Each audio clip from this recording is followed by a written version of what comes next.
बिस्मिल्लाहिर्रहमानिर्रहीम। अस्सलामुअलैकुम। The hope academic services में खुश आमदीद। आज का टॉपिक 9th क्लास के स्टूडेंट के लिए इंतहाई अहम है। आज का हमारा जो लेक्चर है इसमें हम 3 चीज़ें डिस्कस करेंगे।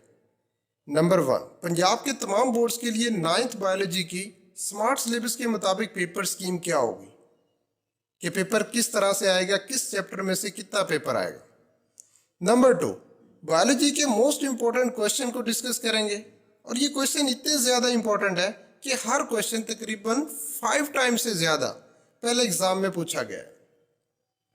और नंबर 3, सबसे इंपॉर्टेंट, कि पेपर को प्रेजेंट कैसे करना है। बहुत सारे स्टूडेंट को सिलेबस तैयार होता है लेकिन एग्जाम में अच्छे नंबर फिर भी नहीं आते, तो इसकी क्या वजह है।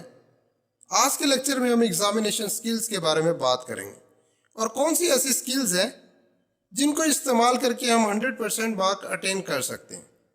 मज़ीद डिस्कशन करने से पहले वीडियो को लाइक करें और दी होप एकेडमिक सर्विसेज को सब्सक्राइब करें और बेल आइकन पर ज़रूर क्लिक करें। तो सबसे पहले हम पेपर स्कीम के बारे में बात कर लेते हैं कि मल्टीपल चॉइस क्वेश्चन एग्ज़ाम में 12 नंबर के आएंगे। चैप्टर नंबर 1 और चैप्टर नंबर 4 में से 2-2 नंबर के एमसीक्यूज होंगे और बाकी चैप्टर में से 1-1 के नंबर का एमसीक्यूज लिया जाएगा। और ये एमसीक्यूज आपने एक्सरसाइज वाले अच्छे तरीके से तैयार करने हैं, क्योंकि मोस्टली एमसीक्यूज जो एग्जाम में पूछे जाते हैं वो एक्सरसाइज में से लिए जाते हैं, इसलिए आपने एक्सरसाइज को अच्छी तरीके से तैयार करना है। नेक्स्ट शॉर्ट क्वेश्चन है। शॉर्ट क्वेश्चन के 3 पार्ट होते हैं, क्वेश्चन नंबर 2, क्वेश्चन नंबर 3 और क्वेश्चन नंबर 4। क्वेश्चन नंबर 2 के अंदर 8 सवाल होते हैं टोटल, जिसमें से आपने 5 अटैम्प्ट करने होते हैं। क्वेश्चन नंबर 3 के अंदर भी 8 सवाल होते हैं, उसमें से 5 अटैम्प्ट करने हैं। इसी तरह क्वेश्चन नंबर 4 के अंदर भी 8 सवाल होते हैं टोटल, उनमें से आपने 5 अटैम्प्ट करने होते हैं। तो जितने सवाल आपसे पूछे गए हैं आप उतने के आंसर दें, एक्स्ट्रा मत लिखें, क्योंकि एक्स्ट्रा लिखने से टाइम वेस्टिंग होती है जिससे आपका पेपर रह जाता है। तो इसलिए कोशिश करें कि जो क्वेश्चन आपको 5 अच्छे तरीके से आते हैं सिर्फ उन्हीं क्वेश्चन को अटैम्प्ट किया जाए और टू द पॉइंट उनका जवाब लिखा जाए, यानी जितना जवाब क्वेश्चन पूछा गया है उसका आंसर उसी हिसाब से लिखा जाए, एक्स्ट्रा उसमें कुछ भी ना ऐड किया जाए, क्योंकि एक्स्ट्रा ऐड करने से आपको उसके नंबर बिल्कुल नहीं मिलते बल्कि एग्जामिनर पर बुरा असर पड़ता है। तो इसलिए कोशिश करें कि जितना सवाल पूछा गया है उतना ही आप उसका आंसर लिखें। तो अब बात कर लेते हैं कि किस किस चैप्टर में से कितने शॉर्ट क्वेश्चन आएंगे। तो स्क्रीन पर आपको शो हो रहा है कि चैप्टर नंबर 1 में से 2 क्वेश्चन लिए जाएंगे, चैप्टर नंबर 2 में से भी 2 क्वेश्चन, और चैप्टर नंबर 3 में से भी 2 क्वेश्चन, और चैप्टर नंबर 5 में से भी 2 क्वेश्चन आएंगे। क्वेश्चन नंबर 3 के अंदर 3 चैप्टर को इन्वॉल्व किया गया है। चैप्टर नंबर 4 में से 3 क्वेश्चन, चैप्टर नंबर 6 में से 3 क्वेश्चन और चैप्टर नंबर 7 में से 2 क्वेश्चन आएंगे। इस तरह क्वेश्चन नंबर 4 जो होगा इसमें चैप्टर नंबर 8 और 9 को शामिल किया गया है। चैप्टर नंबर 8 में से 4 क्वेश्चन, चैप्टर नंबर 9 में से 3 क्वेश्चन और 1 क्वेश्चन आपका डेंगू से पूछा जाएगा। लॉन्ग क्वेश्चन कहाँ से आएंगे? लॉन्ग क्वेश्चन आपको 3 क्वेश्चन दिए जाएंगे, इसमें से आपने 2 अटेम्प्ट करने हैं और हर क्वेश्चन के 2 पार्ट होंगे। पहला पार्ट 5 नंबरों का होगा और दूसरा पार्ट 4 नंबरों का होगा। तो चैप्टर नंबर 1 और 4 को अगर आप अच्छी तरीके से तैयार कर लेते हैं तो 1 क्वेश्चन आपका कंप्लीट हो जाएगा। इसी तरीके चैप्टर नंबर 6 और 7 को अगर आप अच्छी तरीके से तैयार कर लेते हैं तो दूसरा सवाल भी कंप्लीट हो जाएगा। और चैप्टर नंबर 8 और 9 को भी अगर आप अच्छी तरीके से प्रिपेयर कर लेते हैं तो 1 सवाल और अटेम्प्ट हो जाएगा। लेकिन आपने अटेम्प्ट सिर्फ 2 ही क्वेश्चन करने हैं, तो आप कोई से 4 चैप्टर अच्छी तरीके से तैयार कर लीजिए। तो अब हम मोस्ट इम्पॉर्टेंट डिस्कशन करते हैं कि पेपर को प्रेजेंट कैसे करना होता है। पेपर प्रेजेंटेशन बहुत ज़्यादा मैटर करती है और एग्जामिनर को इंस्पायर करती है। अगर आप एग्जामिनर को इंस्पायर करने में कामयाब हो जाते हैं तो समझें कि आपके 100/100 मार्क आ जाते हैं। लेकिन अगर आप उसको सेटिस्फाई करने में नाकाम हो जाते हैं तो आप कभी भी पूरे नंबर नहीं ले सकते एग्ज़ाम में। तो अब हम बहुत ज़्यादा इम्पोर्टेंट डिस्कशन की तरफ चले जाते हैं। तो सबसे पहले देखिए पेपर आपको स्क्रीन पर शो हो रहा है, हिस्सा अव्वल। तो आपने बिल्कुल इसी तरीके से मार्कर से हेडिंग देनी है और ये मार्कर होनी चाहिए 605 नंबर वाली। तो हिस्सा अव्वल लिखना है, उसके बाद सवाल नंबर 2 लिखना है और नीचे देखें अगली लाइन पर लिखना है कोई से 5 सवाल हल करें। अगर आपको जो भी जुज अच्छे तरीके से आता है उसको सबसे पहले आपने लिख लेना है जुज 1, फोसल से क्या मुराद है। और याद रखें ये आपका एक गेस्ट पेपर भी है, ये जितने भी क्वेश्चन यहाँ पे बताए जाएंगे ये बहुत ज्यादा इंपॉर्टेंट क्वेश्चन है। इनकी इंपॉर्टेंस इसलिए भी है क्योंकि ये सारे के सारे क्वेश्चन 5 टाइम से ज्यादा एग्जाम में पूछे गए हैं, 5 दफा से ज्यादा दफा एग्जाम में पहले पूछे गए हैं, इसी वजह से इनकी इंपॉर्टेंस बहुत ज्यादा है। तो पहला जुज है फोसल से क्या मुराद है और जवाब लिखना है, उसके बाद डेफिनेशन है, जो पूछा गया उतना जवाब दिया गया, एक्स्ट्रा इसमें कुछ भी नहीं लिखना आप लोगों ने। तो डेफिनेशन पूछी गई है तो सिर्फ आपने इसको डिफाइन कर देना है।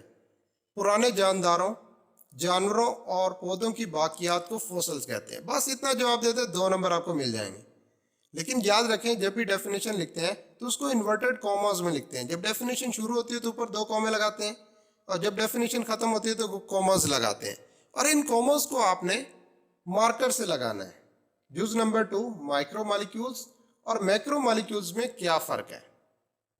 याद रखिए जब भी 2 चीजों के दरमियान में फर्क पूछा जाए तो आपने एक साइड पे मार्कर से माइक्रो मॉलिक्यूल्स की हेडिंग दे देनी है, दूसरी साइड पे दूसरी डेफिनेशन की हेडिंग दे देनी है, और दोनों के दरमियान में एक लाइन लगा देनी है, सीधी लाइन स्केल की मदद से, और दोनों की डेफिनेशन लिख देनी है और एक एक मिसाल दे देनी है।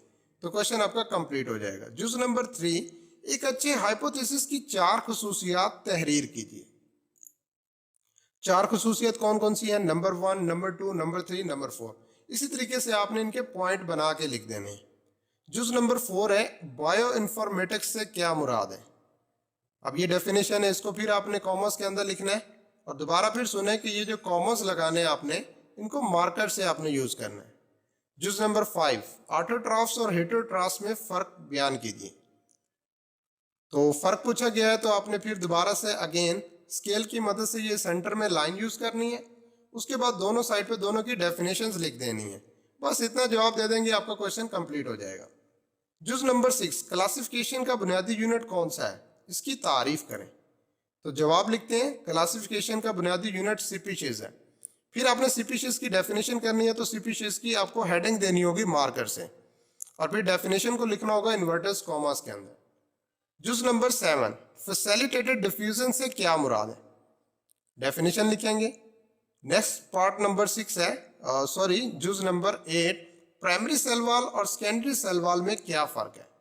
तो फर्क पूछा गया है तो एक साइड पे प्राइमरी सेल वॉल लिखेंगे, दूसरी साइड पे सेकेंडरी सेल वॉल लिखेंगे। क्वेश्चन नंबर 3 कोई से 5 सवालात के जवाब दें। जुज नंबर 1 है बिनाइन और मेलिग्नेंट ट्यूमर में क्या फर्क है। जुज नंबर 2 रीजनरेशन से क्या मुराद है।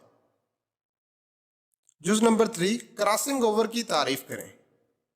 जुज नंबर 4 को फैक्टर्स और क्वाइज्म में फर्क बयान करें। जुज नंबर 5 एक्टिवेशन एनर्जी की तारीफ करें। एंजाइम्स इस पर कैसे असरअंदाज होते हैं। अल्कोहलिक जुज नंबर 6 है अल्कोहलिक फर्मेंटेशन की मसावत के साथ तारीफ करें। जुज नंबर 7 रेस्पिरेशन और सेलुलर रेस्पिरेशन की तारीफ करें। दोनों की आपने हेडिंग दी है और हेडिंग दे के नीचे दोनों की जस्ट डेफिनेशन लिख दी गई है। याद रखिए जितना सवाल पूछा गया उतना जवाब देना है, उसको एक्सप्लेन मत कीजिए, एक्सप्लेन करेंगे तो आप फंस जाएंगे। एनएरोबिक से क्या मुराद है। सवाल नंबर 4 कोई से 5 सवाल हल करें। बिल्कुल इसी तरीके से पेपर प्रेजेंट करना है जैसे आपको स्क्रीन पर शो हो रहा है। अगर आप इस तरीके से शो पेपर प्रेजेंट करके आते हैं तो 100% आपको पूरे नंबर मिलेंगे। एग्जामिनर आपका एक भी नंबर नहीं काटेगा। इंसानी जिस्म में पानी के किरदार पर मुख्तसर नोट लिखिए।